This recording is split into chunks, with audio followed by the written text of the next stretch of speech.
To quote my boy Randy Orton, the ending to this Raw was stupid! Fucking stupid! We will be talking about the ending a little bit later on, but let's talk about some noteworthy stuff that happened on this episode of Raw. John Cena and Brock Lesnar got into a little bit of an altercation in the beginning of this show. Was it really that interesting of an altercation? No. But really, is this the best you can do with Brock Lesnar tonight? I mean, it's rare when we get to see our WWE Heavyweight Champion come onto the screen, WWE, but he didn't do shit at all tonight. All he did was stand there and do nothing. Some guy on Twitter pretty much said it best. The dude just stood there and got paid $250,000. He did nothing. Like, come on, WWE. If you're going to have Cena and Lesnar in the middle of the ring with each other, do something big. Do something that's going to be good TV. This right here wasn't good TV. Edge and Christian doing their little opening shtick, that was good TV. You should have ended it off there and let us move on our merry way. But instead, you had to overdraw it with this Cena and Lesnar crap, and it just felt disappointing. Just like Lesnar as the WWE Heavyweight Champion has been so far. Disappointing. I hate champion versus champion matches. Those are the one type of matches I just hate. The reason being is because the WWE, they don't book these matches to be interesting. They don't book them to say like, oh, who's the better champion and all that other stuff. No, they always make them so convoluted. They always end them in a screwy type of way that just pisses me off. And this Rusev and Ziggler match, it just was a good match, but with a dumb dick ending. Like, how come Rusev, the dude who's a monster, the guy that's on an undefeated streak, has to get himself disqualified? Come on, man. Is it that hard to keep up with Rusev's streak, or what? You're afraid to hurt your Intercontinental Champion? Dolph Ziggler loses a lot on television. I hope you guys know that, WWE. It's fine if he's losing to this undefeated streak monster like Rusev. You didn't help Rusev at all in this segment. And you didn't help your Intercontinental Champion at all in this segment. In fact, you hurt both of your champions in this segment, and this is why I hate champion versus champion matches. Because the WWE doesn't know how to book for these mid-card titles anymore, and they don't know how to make their champions semi-interesting. Seriously, why couldn't Rusev just beat Ziggler clean? Why? You're booking this guy as an undefeated monster. Why do you have to protect Dolph Ziggler? Most of the time, you have Dolph Ziggler lose to Seth Rollins on SmackDown every week, so what's wrong with him losing to the Bulgarian brute Rusev? Seriously, just dumb booking. Now, I love my boy Ryback and all. I really did love that the WWE decided to give him some mic time. But seriously, why did they do this with him? Why is it that they went down the route for us as fans to feel sorry for Ryback? You know, one of the things missing in professional wrestling is people we idolize, people that we want to be. That's one of the main things missing in professional wrestling. Whether you people like it or not, that's the truth. We don't have like a Stone Cold Steve Austin where we can look at him and say, man, I wish I could be like Stone Cold Steve Austin, drink a bunch of beer and kick my boss's ass. We don't have someone like Razor Ramon who's a little bit on the edge, someone that us guys would love to be, being able to throw the toothpick at anyone we want. We don't have those type of superstars in the WWE nowadays. And Ryback, to me, he was that one guy that I shouldn't be feeling sorry for. He should be that one guy that I should be idolizing to be. I should idolize to be like someone like Ryback, who's a Terminator that can kick anyone's ass at any single time. Why is it that the WWE has to make us feel bad and feel sorry for a guy that's 6'3", 350 pounds? We shouldn't be feeling sorry for this guy. We should be idolizing to be like this guy. I am happy that the WWE gave him mic time. I am happy that WWE is trying to build out the Ryback character. But why does he have to be a sympathetic character that we have to feel sorry for? Why can't he be a guy we are supposed to look up and idolize too? Seriously, can you guys feel bad for Ryback? Do you guys really feel all that bad for Ryback? Yeah, he had some struggles in his life. Yeah, he went through some depressing issues. But who hasn't in life? Who hasn't gone through some struggles? Because at the end of the day, if you're built like Ryback, you know you're going to succeed at something great in the world. Especially when it comes to the WWE. So seriously, why did they make Ryback cut such a crybaby promo? I don't know. I'm happy the big guy got some microphone time. I know some people loved this promo and some people didn't like this promo. I'm on the boat that I didn't like this promo, but I'm happy nonetheless that Ryback cut the promo. But seriously, I just felt they went at it all of the wrong ways. You know, I was actually happy with what the WWE did for the tag team titles, and I actually said to myself, wow, good booking by the WWE. Good stuff right there. But then they threw it all away because they had it where Miz and Mizdow were jobbers to the fucking Ascension who got a reaction only Tito Ortiz could love, which means no reaction whatsoever. No one gave a shit when the Ascension came out whatsoever.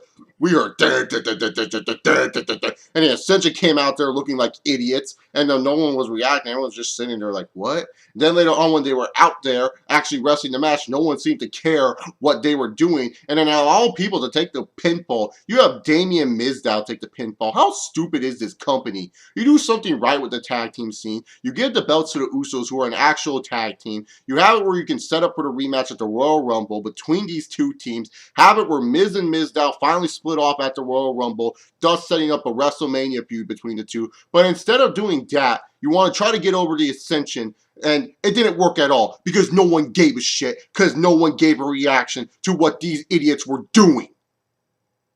Seriously, WWE, just dumb. Just dumb. If you're hoping for Cesaro to get pushed in 2015, well, I'm afraid I've got some bad news. Welcome back, BNB. Welcome back.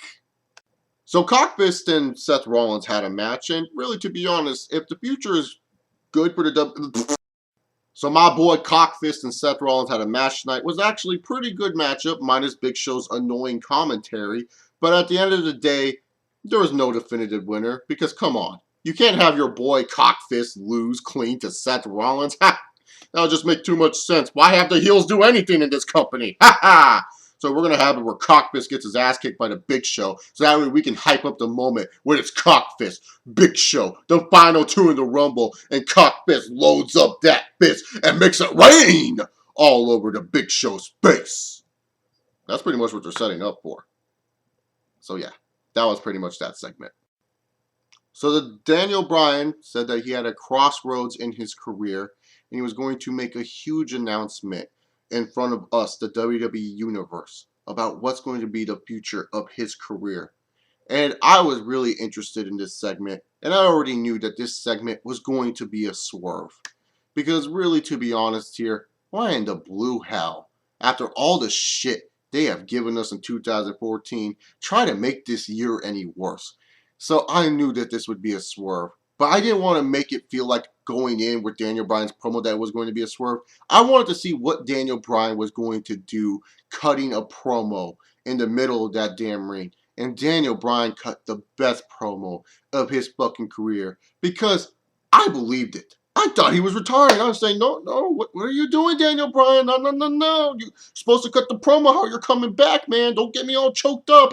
I'm not a big fan of yours. I shouldn't be crying that you're probably going to have to retire and stuff. He did a great job.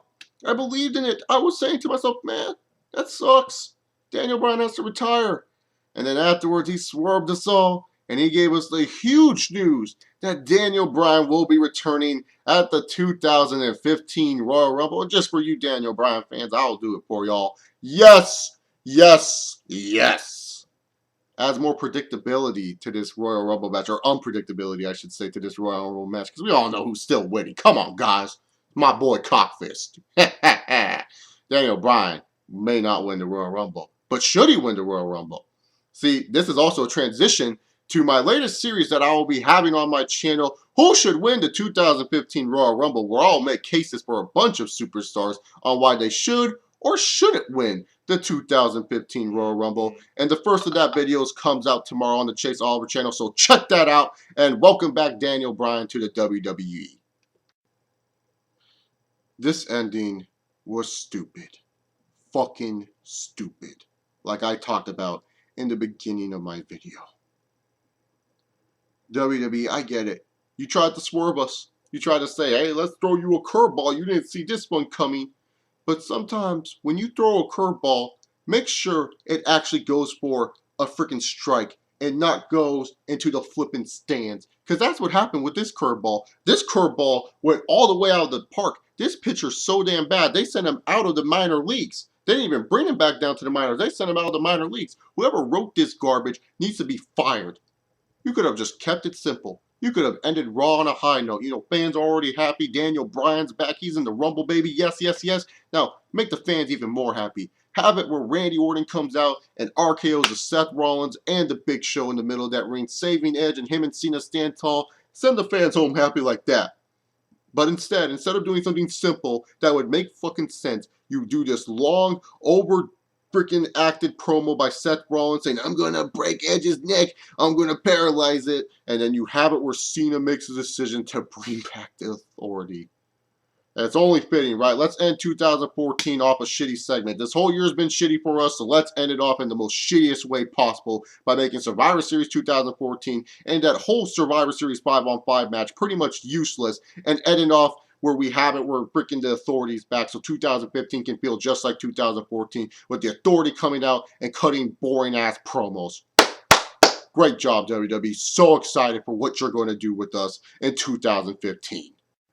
This week's Raw was a fairly decent episode for me. I know that may come to a surprise for a lot of people because I was pretty much angry for a lot of the segments here on this episode of Raw, but really, to be honest here, I felt they just did a lot of stupid things in what was a decent episode.